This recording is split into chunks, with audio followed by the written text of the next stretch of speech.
আমি এখানে থাকবো, এখান থেকে আমাকে কেউ সরাইতে পারবে না। আব্বু কল দিছিল, আব্বু কল দেওয়ার পর বলতেছে যে তোর আর ফোন দেওয়া হবে না।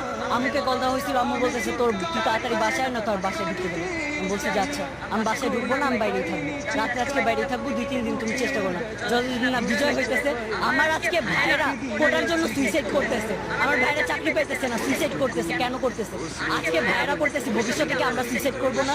ভবিষ্যতে আমাদের আমার এই যে বোনেদের ঢাকা ইউনিভার্সিটি ইন্ডিয়ানের বোনেদের এমনভাবে যে নির্যাতন করলো ছাত্রলীগের পোলাপাইন, কেন করছে? কেন করছে? ওদের কি অধিকার যে ওরা গায়ের ওপর হাত তুলবে? আজকে আসার আগে পুলিশ আমাদের ধরছে, ভিডিও আছে আমার কাছে, আব্বুর থেকে ফোন টাইম নাম ভিডিওটা ভাইরাল করবো। পুলিশে আমাদের হাত ধরছে, কেন? আমাদের গায়ে হাত দেওয়ার ওদের সাহস কিসের আছে?